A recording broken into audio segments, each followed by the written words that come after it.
ஒரு நல்ல மாந்திரிகத்தை இந்த மீடியா நான் அடையாளம் காமிக்கணும் அப்படின்ற ஒரு நோக்கத்தோட தான் நான் உங்ககிட்ட நான் இவ்வளவு ஆதாரங்கள் கேட்கிறேன்.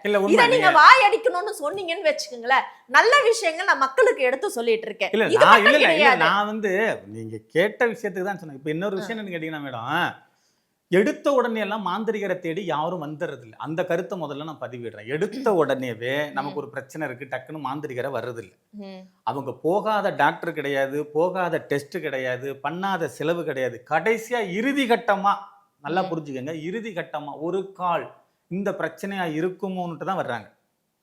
இப்ப ஒரு பெண்ணு, நான் பேர் சொல்ல விரும்பல, அவங்களுக்கு முழங்காலுக்கு கீழே கருப்பு கருப்பு கருப்பு கருப்பா அப்படியே ஒரு இது மாதிரி ஒரு படம் மாதிரி ஒட்டி இருக்கு. ஓகே, முழங்காலுக்கு கீழே ஃபுல்லா படம் மாதிரி ஒட்டி இருக்கு. ஏறத்தாழ ஒரு 7 வருஷமா ட்ரீட்மெண்ட் போகுது. நாட்டு வைத்தியம் போகுது, அலோபதி போகுது, இங்கிலீஷ் மெடிசன் போகுது, இல்லை தோல் டாக்டர் மற்ற எல்லாம் பார்த்தாச்சு, எல்லாம் கிளியர். அது குணம் ஆகலை. திரும்ப என்ன பண்றாங்கன்னா, சந்தேகத்தின் பேர்ல ஒரு கால் நமக்கு ஏதேனும் பிளாக் மேஜிக் மாந்திரிக வேலைப்பாடு இருக்குமோன்னுட்டு வர்றாங்க. ஆனா இங்க வந்து பார்க்கும்பொழுது மாந்திரிக வேலைப்பாடு இருக்கு. சரிங்களா? சில பூஜைகள் பண்ணி சில பொருள்களை அவங்கள பயன்படுத்த சொன்னதுக்கு பிறகு அது படிப்படியா மறையுது. இப்ப நோயா இருந்தா தானங்க டாக்டர் குணப்படுத்த முடியும். பேயா இருந்தா அவங்க எப்படி குணப்படுத்துவாங்க? நான் சொல்றேன், உங்களுக்கு புரியுதுங்களா? இப்ப ஒரு பொலிட்டீஷியன் நல்ல பவர் உள்ளவர், இறந்து போயிட்டார்.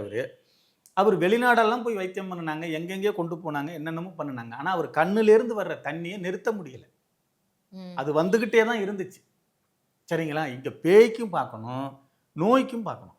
எடுத்த உடனே மாந்திரிகர்கிட்ட வந்து எங்க குடும்பத்துக்கு செய்வனை வச்சுட்டு பில்லி வச்சுட்டாங்க நீங்க பாருங்கன்னு யாருமே சொல்றது இல்லை. அவங்களால முடிஞ்ச அளவு முயற்சி பண்ணி பார்த்துட்டு அதுல தோல்விகள் ஏற்படும் பொழுது மெடிசன் மேல நம்பிக்கை இல்லாம, வைத்தியத்து மேல நம்பிக்கை இல்லாம, அதுக்கு பிறகுதான் மாந்திரிகரை தேடுறாங்க. திருநீரையும் குங்குமத்தையும் எலுமிச்சம்பழத்தையும் நம்பி வர்றாங்க. ஒரு காலம் அங்கே போய் பார்த்துட்டு வருவோம் அப்படின்னு சொல்லி. இப்போ இவ்வளவு விவாதங்கள் இருக்கு, இவ்வளவு விமர்சனங்கள் இருக்கு. ஏதேனும் கோயில்களில் கூட்டம் குறையுதா? ஆன்மீக நம்பிக்கை அதிகமாக தான் இருக்கு. மேல்மருவத்தூர் ஆதிபராசக்தி கோயிலில் இன்னைக்கு தரிசனம் பார்க்கறதுக்கு 4 மணி நேரம் 7 மணி நேரம் ஆகுது. ஐயப்பன் கோயிலில் தரிசனம் பார்க்கறதுக்கு 24 மணி நேரம் 32 மணி நேரம் ஆகுது.